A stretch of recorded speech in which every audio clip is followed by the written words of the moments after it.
Bukod sa pagiging brand owner, meron ka pa bang ibang pinagkakaabalahan? Medyo marami.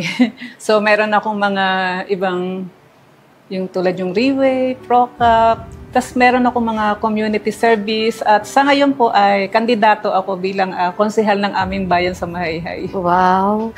Ano yung reason bakit tatakbo ka sa pagiging konsehal? Unang-una, siguro may pangarap, bata pa lang din ako, may pangarap na ako sa bayan namin.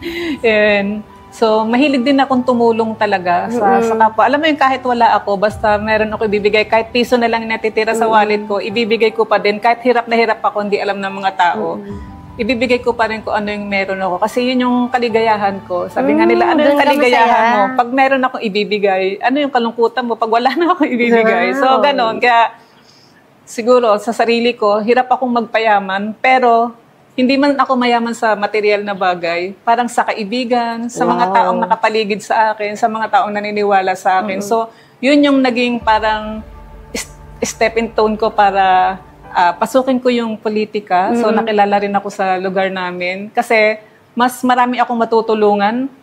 Unang-una, yung mas mapapakilala ko yung sa negosyo ko, mas makikilala siya kasi mas lalawak yung connection ko at yung ibang mga negosyante sa amin, matutulungan ko din sila. At sa Mahayhay, makakapagpasok din ako ng mga investors. Sa dami ko kasing kakilala ng mga negosyante na pwedeng mag-invest sa bayan namin.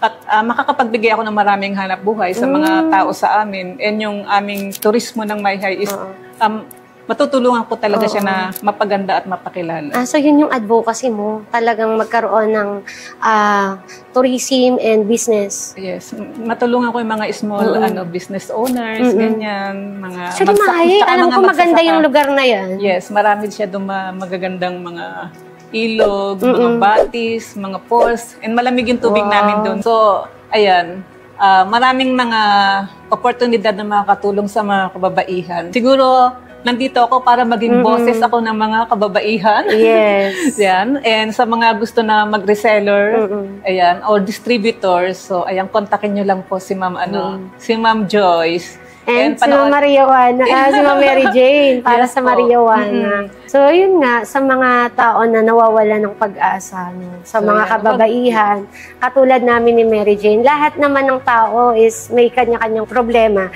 Sabi mo nga, kung magkakaroon ng problema, doon na tayo sa may opportunity, which is, hindi dapat natin tutukan yung bawat problema na na-experience natin. Kung hindi, tingnan natin yung opportunity na darating sa buhay natin. Kasi ako, katulad ko nga, ma'am, siguro yung mga challenges na pinagdaanan ko, wala ako dito sa Editalk as host, no? Kung hindi ko pinagdaanan yung mga challenges. Kung mababaw lang yung mga mababaw lang yung problema. Kasi actually, katulad ko ngayon, na-scam kami, 2.6 million. Pero wala lang. Kasi alam ko, babalik. And there is a lesson. Yes. Kumbaga, na-scam kami parang 1 year na. And sabi mo kanina, di ba, binabayaran mo. So, parang gano'n, nagsasuffer ako doon sa mali kong decision, which is, yung mga decision din natin sa buhay, kailangan natin pag-isipan. And always, kumbaga, kung lalo ka na, wala kang kapartner, sino lang yung kapartner natin? Si Lord. Diba? Siya lang yung makakatulong sa atin. Yung asawa natin, asawa ko nandyan. And pag nagkakaproblema ako, lagi ko lang din talagang hinihingi yung guidance and lagi lang ako nahingi ng wisdom kay Lord. Kasi siya lang talaga ang makakatulong sa atin. Kasi, kumbaga, hindi naman niya tayo ibibigay sa ganitong challenge kung hindi natin kayang lagpasan. Sabi ko nga, pag nagdarasal ko minsan, sabi ko, siguro Lord, kaya hinayaan mo akong lumipad mag-isa kasi alam mo na kaya ko. Pero sometimes, pag nararamdaman kong parang di ko na kaya, Lord, di ko na kaya, gabayan mo ako, di ba? Ang hirap. Pero di ba, after mo i-release yun, sabihin sa kanya, tomorrow is another day, di ba? And ako, nagpapakatotoo lang din ako kahit kaninong tao. Hindi ako nagpipretend na porque may sarili akong brand, mayaman ako, may pera ako. Kung meron ako, meron. Pag meron ako, meron. So, magbibigay ako pag meron. Hindi ako nagyayabang. Pag wala, sinasabi ko rin na wala. Kasi kailangan din natin magtira ng para sa sarili natin, hindi laging give. Yes.